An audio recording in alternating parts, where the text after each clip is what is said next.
O prazo para a adesão ao Fundo Rural foi prorrogado por mais 30 dias. Mas é preciso que os produtores fiquem atentos. Quem não aderir ao Refis e ficar com dívidas tributárias com a União pode ter os bens bloqueados. É o que diz a lei que o setor produtivo tenta derrubar. 2 artigos da lei que institui o Programa de Regularização Tributária Rural permitem o bloqueio de bens depois de 15 dias de expedida a inscrição na dívida ativa da União. Mas o Procurador-Geral da Fazenda Nacional diz que o direito de ampla defesa vai ser garantido antes de qualquer execução. Esse mecanismo ele não é aplicado de forma irrestrita, nem sem antes oferecer a possibilidade de contraditória e ampla defesa a quem estiver devendo alguma coisa à PGFN. Depois de receber uma dívida para cobrança, a Procuradoria-Geral da Fazenda Nacional diz que vai dar 4 alternativas ao contribuinte: fazer o pagamento da dívida, parcelar em até 60 vezes, oferecer um bem como garantia caso entenda que a dívida é indevida para evitar o bloqueio e ainda tentar contestar a dívida. Antes dessa lei, a PGFN, ao receber uma dívida, ela tinha como missão entrar com a execução fiscal o mais rápido possível. E com isso, era feito via justiça um bloqueio de conta bancária, bloqueio de todo tipo de bens. Com esse novo regime, a PGFN passa a ter que fazer uma etapa anterior. Antes de chegar na justiça para cobrar uma dívida, o PGFN vai ter que instaurar uma fase administrativa e nessa fase administrativa é onde surgem essas 4 opções para o contribuinte. Ainda segundo a Procuradoria-Geral da Fazenda Nacional, só estão sujeitos aos bloqueios de bens os contribuintes com dívida a partir de junho deste ano. E a cobrança para agricultores familiares vai ser diferenciada. A pequena propriedade rural, assim como um bem de família, aquele local onde a pessoa reside com a sua família, eles são bens considerados impenhoráveis. E esse bloqueio somente pode incidir sobre bens que são passíveis de penhora. Mesmo diante das garantias da Procuradoria-Geral da Fazenda Nacional, o setor produtivo defende que o bloqueio de bens é inconstitucional, porque só a Justiça poderia determinar penhores por dívidas tributárias. A CNA já apresentou ação direta de inconstitucionalidade ao Supremo Tribunal Federal. A Receita, que é detentora do crédito, não poderia, de forma unilateral, sozinha, promover esse bloqueio, essa indisponibilidade do patrimônio do produtor rural. Levando em consideração o momento que nós estamos agora, com alguns produtores com débitos em relação ao fundo rural, isso seria uma forma de coação da Receita para que o produtor eventualmente viesse a aderir. O ministro Marco Aurélio Mello ficou responsável por analisar a ação da CNA e outras que também pedem a inconstitucionalidade da lei.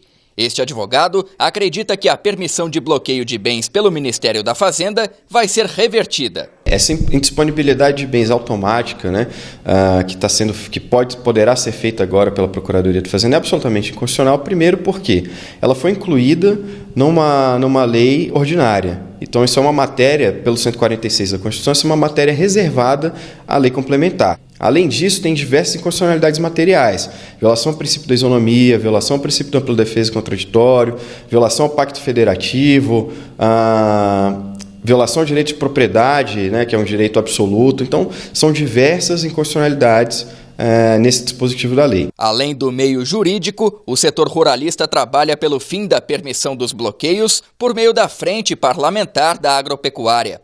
A deputada Tereza Cristina apresentou um projeto de lei para retirar o trecho da legislação que, segundo ela, dá poder de justiça ao Ministério da Fazenda. A lei era uma lei que protegia os dois lados, ninguém perderia. Então ela ficou desequilibrada, ela precisa então fazer essa reconversão para o mesmo texto que tinha a lei antes da votação do Fundo Rural. A PGFN respeita bastante o Congresso Nacional, entende que a Casa ela tem a legitimidade para propor qualquer medida legislativa, mas ao mesmo tempo a PGFN destaca a importância dessas medidas que foram aprovadas. Essas medidas elas inauguram um novo modelo, um novo paradigma de relação da PGFN com o contribuinte.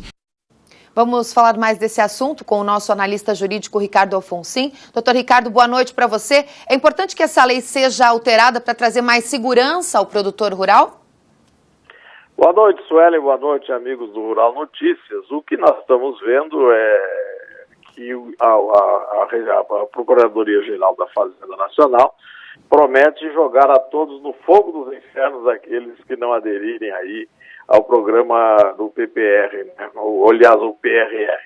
Então, o que se vê é que através desse artigo que foi incluído na Lei 13.606, é que a Fazenda Nacional adquiriu poderes absolutos de bloqueio de bens, agora com a derrubada dos vetos do presidente Temer, assim como vieram algumas vantagens com a derrubada do veto, também veio um artigo que estava vetado que cria um processo administrativo que aí passa a ser um poder judicante da Receita Federal dentro disso tudo.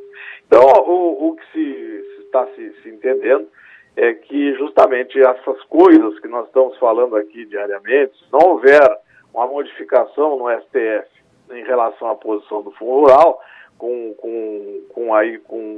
o que vier no dia 17 da modulação, que está se esperando, ter modificação do posicionamento do ano passado, a Receita imediatamente estará tomando essas providências na busca do recebimento desses valores do Fundo Rural, que por mais que as pessoas digam que é indevido, que é isso, que é aquilo, se o Supremo não modular, ela vai estar em condições da cobrança desses valores.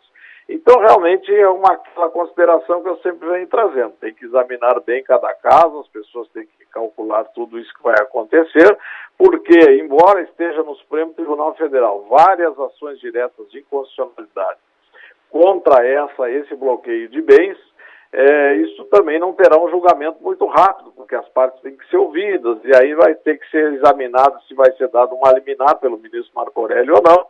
E se não der, essa questão vai ficar valendo aí por algum tempo, pelo mínimo, embora eu concorde com todas as inconstitucionalidades que o colega acaba de falar aí anteriormente. Então, Sueli, nós vamos ter que realmente ver o que acontece no 17, as pessoas têm que estar se preparando, ver se a conveniência ou não da adesão ao programa, porque realmente, hoje, como está a lei, a Procuradoria da Fazenda Geral da Fazenda Nacional está em condições de promover todos esses atos aí com vista ao recebimento desse débito e com consequências graves para aqueles que estiverem no rol de devedores.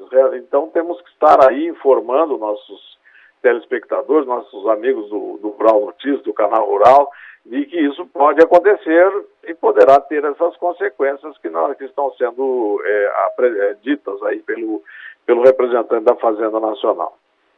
Todos os olhos estão voltados para o dia 17, né? A expectativa Exatamente. É grande, né, doutor Ricardo? Quando o STF julga, né, os embargos declaratórios. Hein? Quando o STF julga, né, os embargos declaratórios, no dia 17 de maio. Né? Mas, de qualquer maneira, eu acho que seria, dentro da complexidade dos cálculos, seria interessante que as pessoas fossem examinando, primeiro, se são devedores, que é uma falta de informação muito grande sobre isso. Quem são os devedores, né?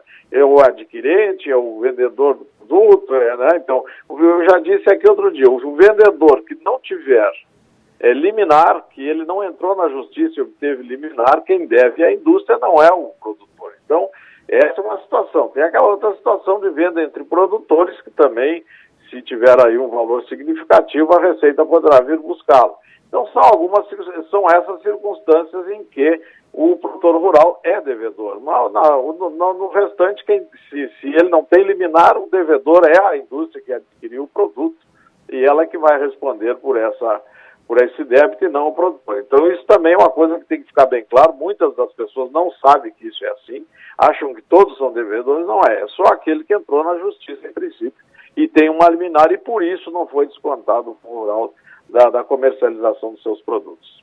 Esclarecido, doutor Ricardo. Boa noite para você, um bom resto de semana. Não sei se teremos ainda um retorno aí. É verdade. Nós conversamos ainda sobre um outro assunto. Espera um pouquinho aí que a gente já volta. Tá bom, até já. Até já.